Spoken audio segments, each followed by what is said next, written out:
안녕하세요. 새법률 산책 김슬아입니다.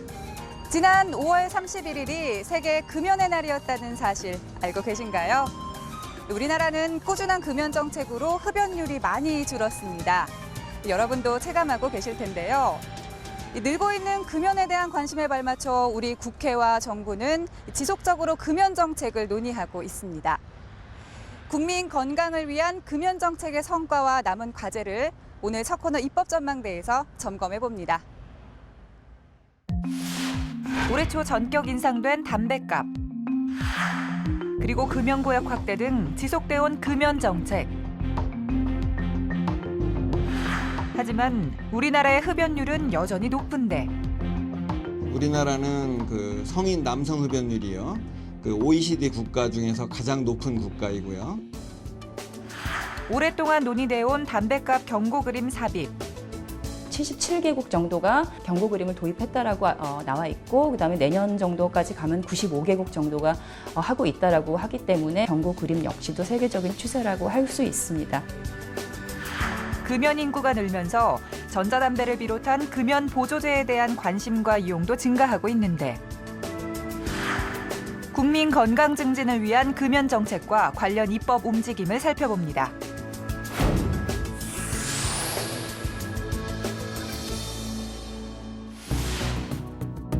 지난해 말 통계청이 발표한 한국의 사회동향 2014에 따르면 성인 남성 흡연율은 1999년 67.8%에서 2012년 44.9%로 줄었는데요. 15년 전 10명 중 7명이 담배를 피우던 것에서 10명 중 4명꼴로 줄어든 셈입니다. 같은 기간 여성 흡연율도 4.6%에서 4.0%로 감소했습니다. 하지만 아직도 성인 남성 흡연율은 OECD 국가 중 두 번째로 높은 수준인데요. 흡연율에 있어서 선진국은 이제 싱가포르, 홍콩, 캐나다 이런 국가들인데, 이런 국가들은 지금 성인 흡연율이 지금 14%, 15%대를 유지하고 있는데, 우리나라는 성인 남성 흡연율이요. OECD 국가 중에서 가장 높은 국가이고요. 여성 흡연율은 낮은 것처럼 알려져 있는데, 문제는 여성 흡연율 조사가 설문조사로 이루어졌다는 거죠. 그래서 실제로 우리가 알고 있는 것보다는 2배 정도 높다. 담배가 일으키는 질병은 10종류 정도의 암을 일으켜요. 그리고 또 중요한 것은 뇌혈관 질환이라든지 심장혈관 질환을 일으키는데, 놀랍게도 우리나라의 사망 원인 1위가 암이고 2위가 뇌혈관 질환, 3위가 심장혈관 질환이에요. 담배는 한마디로 우리나라 사망 원인의 1, 2, 3위를 차지하고 있는 겁니다. 그래서 담배 문제 해결 없이는 대한민국 국민의 건강을 해결할 수 없다는 거죠. 이처럼 금연의 중요성이 대두됨에 따라 우리 국회와 정부는 금연 정책을 지속적으로 논의해 왔는데요. 그중 대표적인 것이 바로 담뱃값 경고 그림 부착 의무화입니다. 경고 그림 부착의 필요성에 대해 생각해보고 10여 년간의 논의 끝에 이뤄낸 국회 관련 성과도 함께 전해드립니다. 담뱃값 경고 그림은 세계보건기구가 권고하는 대표적인 흡연 규제로 흡연이 유발하는 건강 위해 정보를 효과적으로 전달해 흡연자의 금연을 유도하고 비흡연자의 흡연 시작을 억제하는 효과가 있는 것으로 알려져 있습니다. 실제로 담뱃값 경고 그림을 도입한 국가들은 도입 이전보다 흡연율이 낮아진 것으로 나타났는데요. 캐나다의 경우 세계 최초로 경고 그림을 도입한 후 흡연율이 24%에서 18%까지 감소했고, 브라질도 31%에서 22.4%로 감소했습니다. 또 호주의 경우에는 경고 그림 도입 후 금연 상담 전화 이용 횟수가 2배 이상 증가하기도 했습니다.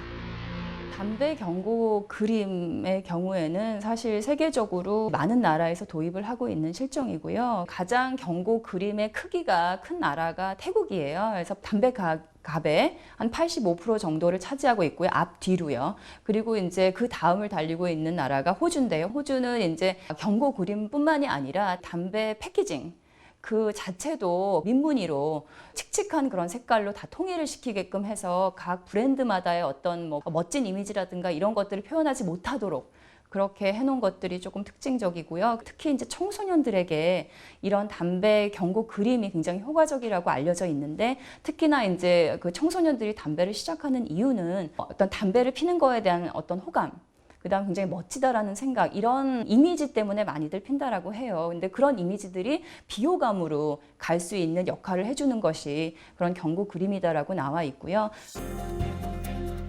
우리나라에서도 담뱃갑에 폐암 등 흡연의 폐해를 알리는 경고 그림을 넣도록 하는 법안이 여러 차례 발의됐는데요. 논의된 지 10여 년 만에 담뱃갑 경고 그림 표시 의무화 법안이 국회 본회의를 통과했습니다. 국민건강증진법 개정안입니다. 어떻게 하면은 흡연율을 낮춰서 질병으로부터 국민들을 보호할 수 있을 것인가? 이것이 정부의 고민입니다. 바로 흡연율을 낮추는 방법 중에는 경고 문구나 그림을 넣는 것, 이것이 가장 효과적이라고 알려져 있어요. 우리나라에서 2002년 이후에 11번이나 경고 그림을 넣는 시도가 있었습니다. 번번이 좌절이 됐죠. 그래서 이번에 경고 그림과 문구가 들어감으로써 보다 흡연율을 낮출 수 있는 정책이 시행된다고 말씀드릴 수 있습니다. 그 내용에는 경고 그림은 100분의 30 이상 포함되도록 했고, 그리고 경고 문구를 포함해서 100분의 50 이상이 돼야 된다. 이렇게 돼 있습니다. 개정된 법률은 담뱃갑 경고 그림 부착을 의무화한 것이 골자입니다. 경고 그림의 크기는 담뱃갑 표지의 앞면, 뒷면 각각 넓이의 100분의 30 이상이 되도록 했고, 경고 그림과 경고 문구를 포함한 경고 면적은 담뱃갑 포장지 넓이의 100분의 50 이상으로 규정했습니다. 이 밖에 담뱃갑 포장지와 담배 광고에 흡연이 질병의 원인이 될 수도 있다는 내용 외에도 다른 사람의 건강을 위협할 수 있다는 내용의 문구를 추가하도록 했고, 담뱃갑 경고 그림 등 표기 의무 위반 시에는 1년 이하의 징역 또는 1,000만 원 이하의 벌금형에 처하도록 했습니다. 다만 흡연자들의 흡연권, 행복 추구권을 보장하기 위한 단서 조항도 포함되는데요. 이 담배를 피우지 않음으로써 불행하다고 느끼는 사람도 있습니다. 그래도 개인의 행복 추구권은 헌법에 보장된 국민의 권리다. 이 경고 그림을 넣는 것은 개인의 행복 추구권을 해치는 거다고 주장하는 분들도 있었습니다. 그래서 경고 그림을 넣되 사실적인 그런 사실에 근거를 해야 되고, 지나치게 혐오감을 주는 그림은 넣지 못하도록 했습니다. 금연에 대한 관심이 높아지고 실제 흡연자들의 금연 시도도 늘어나면서 전자담배를 비롯한 금연 보조제 시장도 커지고 있습니다. 하지만 관련 제도가 아직 미비하고 전자담배 유해성에 대한 이야기도 계속해서 나오고 있는데요. 전자담배의 안전한 사용을 위해 발의된 법안을 살펴보면서 관련 대책을 생각해 보겠습니다. 흡연 대체품 중 가장 큰 비중을 차지하고 있는 전자담배. 금연 열풍으로 전자담배의 수요가 급증하고 있습니다. 지난해 전자담배 수입은 전년보다 4배 이상 늘었고, 국내 전자담배 판매점도 2배 이상 증가했습니다. 업계에선 올해 전자담배 시장 규모가 700억 원에 육박할 것으로 보고 있는데요. 하지만 전자담배의 안전성과 효능에 대한 논란도 있는 상황입니다. 전자담배는 이게 니코틴이 들어있는 액상이기 때문에 니코틴도 당연히 들어있고요. 가열을 해서 그 증기, 그러니까 기체 상태로 그걸 마시게 됩니다.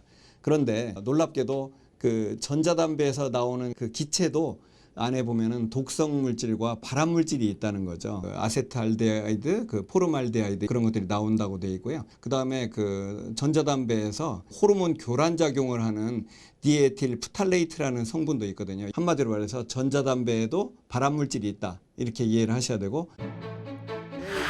이에 대해 세계보건기구도 전자담배에 대한 규제 의견을 표명한 바 있는데요. 지난해 10월 세계보건기구의 담배 규제 기본협약에서는 담배 규제 결의문을 채택하고 전자담배를 금연 보조제로 광고하거나 홍보하는 것에 대해 규제할 것을 권고했습니다. 전자담배에 대한 이슈가 너무 이제 떠오르다 보니까 전 세계적으로도 그래서 세계보건기구에서 가지고 있는 담배 규제 기본 협약이라는 것이 있습니다. 그 담배 규제 기본 협약이 2014년 10월 달에 모스크바에서 열렸고 그 회의에서 전자담배에 대한 논의가 이루어졌습니다. 그리고 금연 효과가 있냐 없냐 그리고 전자담배가 안전하냐 하는 부분에 대해서 아직까지 과학적인 근거가 부족하기 때문에 세계보건기구 입장에서는 그런 근거가 쌓이기 전까지는 철저하게 규제하고 특별히 마케팅 부분에 있어서는 강력한 규제가 필요하다라고 권고를 한 사항입니다. 이렇게 수요는 늘고 있고 유해성에 대한 우려는 증가하고 있는 전자담배. 그 안전한 이용을 위한 관련 법안이 발의됐는데요. 새누리당 박맹호 의원이 발의한 담배사업법 일부 개정 법률안입니다. 전자담배도 여러 가지 유해하다는 그런 연구 결과가 계속 발표되고 있는 데 비해서 그 어떠한 규제나 제도적 장치가 없다는 것을 발견을 하게 되었습니다. 과거 전자담배는 니코틴 용액과 향료를 섞어서 판매가 되었습니다. 그런데 2011년부터 니코틴 용액과 향료를 분리해서 유통이 되고 또 수요자는 그것을 분리해서 구입해서 섞어서 흡입하다 보니까 니코틴 과다 흡입 문제가 생기고 사망 사건도 한 2건 있은 걸로 알고 있습니다.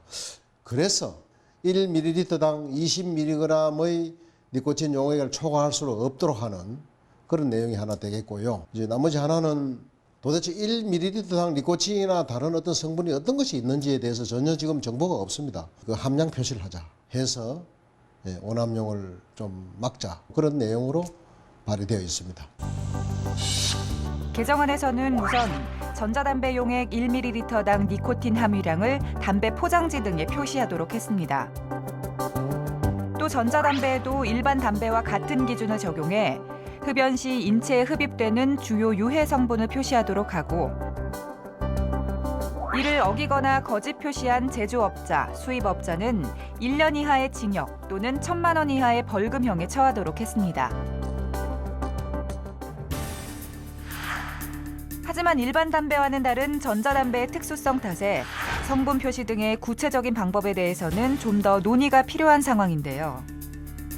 우리나라는 담배사업법상에 담배의 경고 문구가 붙게 돼 있는데 담배는 담배갑이 있는데 전자담배는 이 물건만 들고 다녀요. 그래서 이 포장에 또 문제가 있기 때문에 그런 판매 포장에다가 경고 문구를 붙일 것이냐 아니면은 들고 다니는 제품 그 자체에도 문구를 붙여야 돼. 이런 부분들은 경고 문구가 들어가야 될 면적 자체가 워낙 제한적이어서 이제 사실 기술적인 문제들이 좀 있어서 어떻게 이 표시를 할 것이냐라고 하는 부분들도 국제사회가 동일하게 고민하고 있는 부분이라서 조금 더 지켜봐야 될 여지가 좀 있습니다. 청소년들의 흡연 시작을 막고 성인들의 금연에 도움을 줄 수 있도록 다양한 금연 정책이 계속되길 바랍니다. 저는 참 일찍부터 담배를 모르고 피웠다가 이것이 정말 독이구나 해롭구나 알고부터는 무지하게 금연을 위해서 노력했지만 너무 끊기 힘들어서 무려 30여 년 만에 금연에 성공할 수 있었고 지금은 금연한 지 10년이 넘었습니다. 저는 단연코 말씀드릴 수가 있습니다. 담배를 피우는 것은 독을 스스로 주입하는 행위다. 특히 이제 전자담배가 유행은 하지만은 결국 이것은 니코틴을 결국 주입함으로써 피는 담배이기 때문에 결코 금연이 아니다. 오히려 어떤 면에서는 더 많은 니코틴 양을 오남용할 수가 있기 때문에 더依存성을 높일 수도 있다. 이 법안이 입법화되면 그런 것을 막는 국민 건강 차원에서 아주 획기적인 개선 효과가 있다. 사람이 살아가면서 건강을 잃으면 모두 다 잃은 것입니다. 다양한 이런 금연 정책이 종합적으로 시행된다면 흡연율을 낮춰서 국민의 건강을 증진시킬 수 있다고 생각합니다. 우리 보건복지위원회에서는 보건복지부에서 경고 문구의 내용과 경고 그림을 어떻게 할 것인지 대통령령으로 다 위임해 드렸습니다. 그래서 우리 입법 정신에 맞게끔 잘 시행되도록 하겠습니다. 담배값 경고 그림 표기 의무화를 담은 개정 법률은 공포 후 1년 6개월 후인 내년 12월부터 시행될 예정입니다. 남은 기간 동안에는 흡연과 직접적으로 연관된 질병에 대해서 과학적인 근거에 따라 경고 그림을 제작하고요. 또 보건, 의료, 커뮤니케이션, 법률 전문가 등으로 위원회를 구성해 지나친 혐오감의 기준에 대해 논의할 예정입니다. 이를 토대로 효과가 명확한 경고 그림이 제작되기를 바라면서 전자담배 관련 법안의 빠른 성과도 기대해 보겠습니다.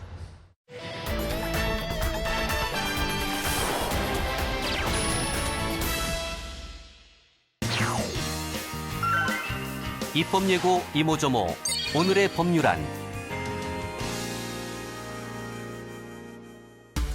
도심 곳곳에 방치된 빈집들이 애물단지로 전락하고 있습니다. 범죄도 일어난다고 하니까 좀 혼자 다니기엔 무섭죠, 밤에.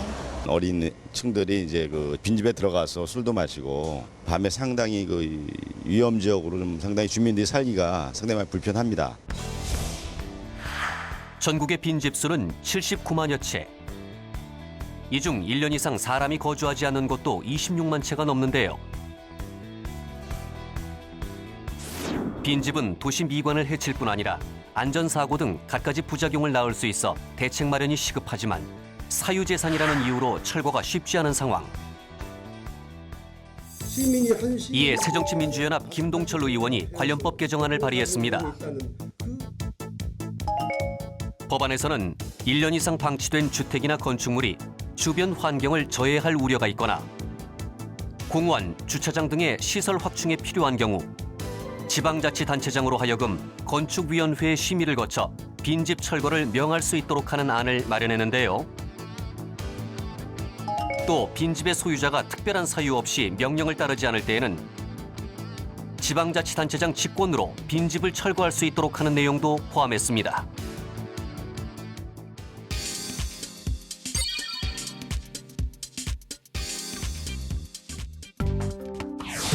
고령 임신의 증가와 환경 호르몬 노출 등으로 국내 난임 인구가 늘어나고 있습니다. 지난해 국내 난임 환자 수 20만 명, 지난 2007년에 비해 16%가량 증가한 수치인데요. 이에 정부에서도 체외 수정, 인공 수정 등 고액의 난임 치료 시술 비용을 지원하는 난임 부부 지원 사업을 실시하고 있습니다.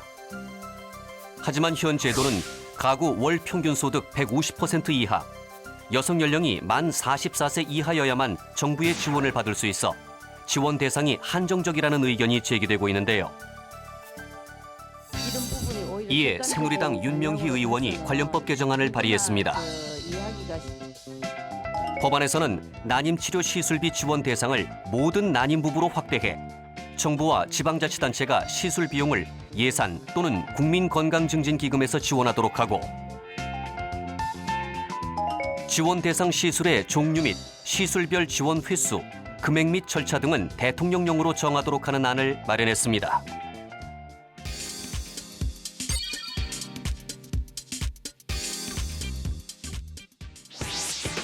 내가 원하는 시간에 원하는 프로그램을 볼 수 있는 VOD 서비스를 찾는 사람들이 많아지고 있는데요.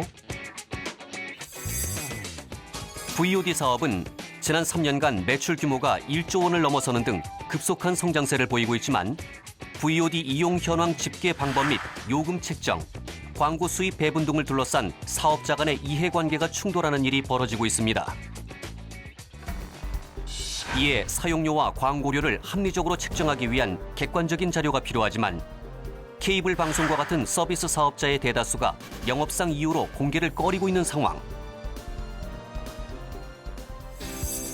새정치민주연합 최민희 의원이 관련 법안을 발의했습니다.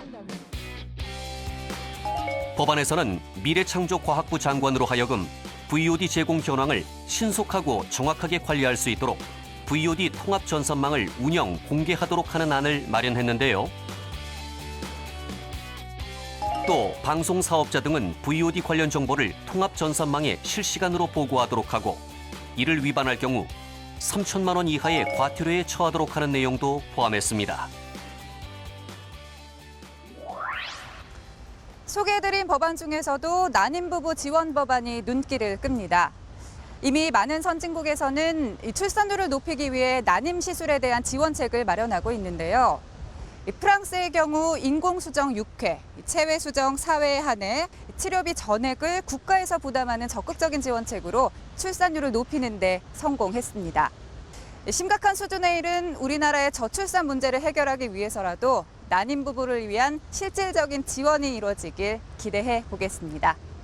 자, 다음은 실생활에 도움이 되는 법률 정보를 알기 쉽고 재미있게 전해드리는 새법률 생활백서 시간인데요. 오늘은 어떤 내용일지 확인해 보시죠.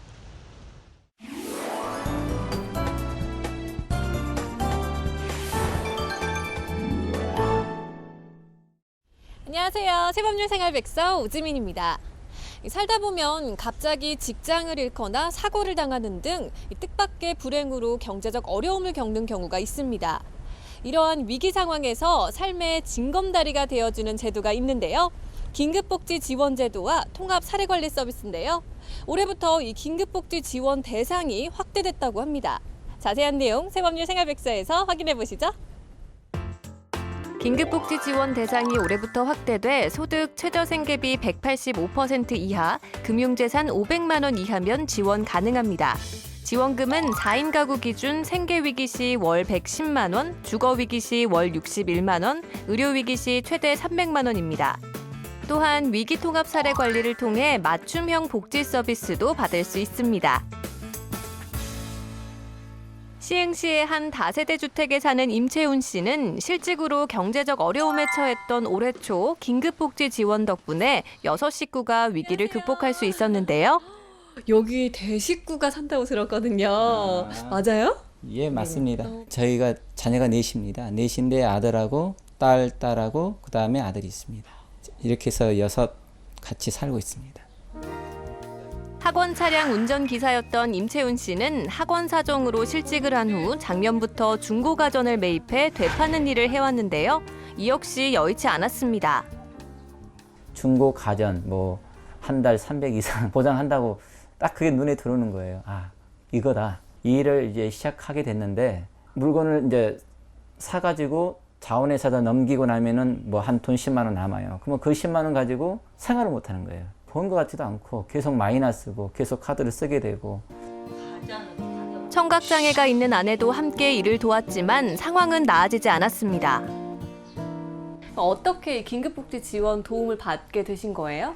큰애가 이제 고등학교를 가야 되는데 합성한 고등학교인데 그냥 178만 원이니까 그게 엄청 비싸거든요. 그게 목돈이 없으니까 어떻게 해야 될지 몰라가지고 시흥시청에 긴급자금이 그게 생각이 나는 거예요. 거기다가 바로 전화를 했어요.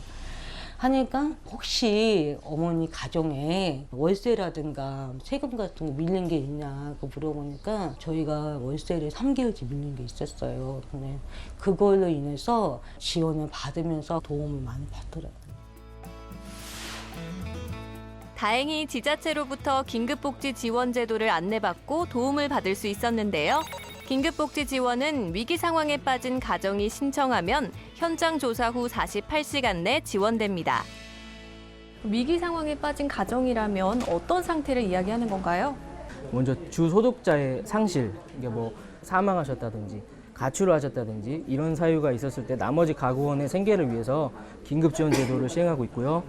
또 가구원에 어떤 중한 질병이 생겨서 큰 병으로 입원했을 때 병원비 지원을 해드릴 수 있는 제도가 있고, 저희가 이제 인정하는 사유에 한해서 체납액, 그러니까 단전, 단수, 단가스 이런 걸로 이제 생활의 곤란을 겪고 계신 분들에 한해서 생계비 지원을 해드리고 있습니다. 보건복지부는 복지 사각지대 최소화를 위해 올해부터 긴급복지 대상 기준을 확대했는데요. 소득이 최저생계비 185% 이하이고 금융재산이 500만 원 이하의 위기가구라면 지원 가능합니다. 지원금도 상향돼 4인 기준으로 생계위기 시 월 110만 원, 의료위기 시 최대 300만 원 이내, 그리고 주거위기 시에는 월 61만 원을 상황에 따라 최대 6개월까지 지원합니다. 임채훈 씨 같은 경우에는 어떻게 긴급복지 지원을 받게 된 건가요? 각종 공과금이 연체돼 있고 근데 월세가 3개월분이 지금 체납된 상태였어요. 그래서 주인분한테 퇴거 통보를 받으신 상황이었죠. 그래서 더군다나 아내분이 지금 청각장애를 갖고 계셨고 그 남편분도 뚜렷한 소득원이 없이 6인 가족을 이끌기엔 너무 미약한 상황이었어요. 임시가족이 받은 긴급자금은 매달 생계비 151만 4,700원과 연료비 9만 800원을 합해 총 160만 원가량을 석 달간 지원받았는데요. 긴급복지 지원 제도는 한시적이라는 성격이 있는데 위기가 지속될 경우 어떤 대책이 있나요?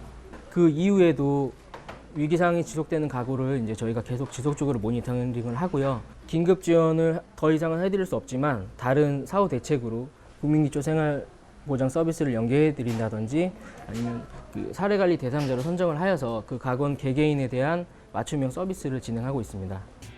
위기 가정이 하루빨리 안정을 찾을 수 있도록 긴급복지 지원 이후에 진행되는 것이 통합사례 관리 서비스입니다. 선생님들 사례 갈까요? 네. 바로 이분들이 현장을 누비며 사례를 발굴 관리하는데요. 사례 회의가 뭔가요? 어려움에 처하신 가구를 발굴을 하면 현장에서 일하시는 분들이 함께 모여서 대상자들에게 어떤 서비스를 지원할 것인지에 대해서 서로 의견을 교환하는 것을 말하는 겁니다. 오늘 간 곳은 시흥시 내의 한 복지관. 지역의 사회복지사들과 함께 긴급지원 이후 임채윤 씨 가족을 위한 대책을 의논하는 자리입니다. 주거 문제가 해결이 되면 이 가구는 자립을 할 수 있다는 생각이 들거든요. 긴급지원 전세임대주택을 신청을 하게 되면 거의 되지 않을까 이런 생각이 듭니다. 그래서 선생님이 그거에 맞춘 계획들을 세우시고 그 합의를 같이 이루어 나가야 될 것 같아요. 이처럼 상황에 맞게 적절한 조치를 취함으로써 또다시 위기를 맞지 않도록 돕는데요. 이렇게 통합 사례 관리가 필요한 이유가 있을까요? 대상자들이 보통 어떤 저소득층이라는 어떤 가난하다는 그런 문제만 가지고 있는 게 아니고 한 가구를 예를 들면 아버지 같은 경우에는 알코올이 있고 어머니는 우울증이 있고 아이는 학교 부적응이 있어요. 그랬을 때 저희가 일시적으로 주는 어떤 지원만으로는 그런 문제들을 해결할 수가 없죠. 그렇기 때문에 사례 관리자가 그 사례관리 대상과 가구와 함께 그런 욕구와 문제들을 하나씩 계획을 세워서 같이 해결해 나가는 과정이거든요.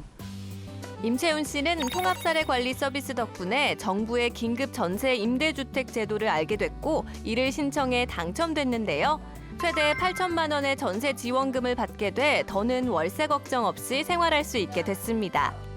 어려움이 있을 때 좀 신청을 하고 구하면은 뭐 여러 가지 조건들이 까다롭잖아요. 그런데 그런 부분이 전혀 없이 집에까지 찾아와서 상세하게 물어보고 알려주시고 가르쳐주시고 도와주니까 이게 좋죠. 이게 고맙고.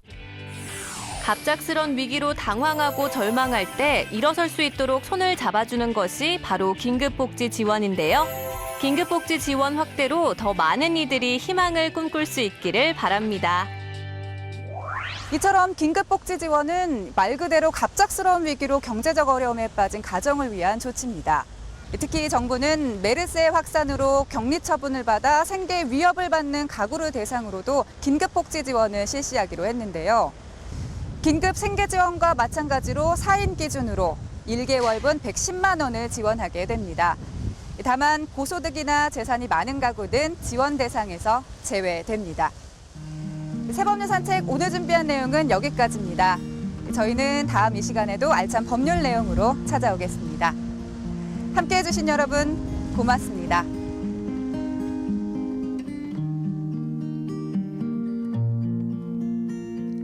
Something in your eyes makes me wanna lose myself. Makes me wanna lose myself in your arms. There's something in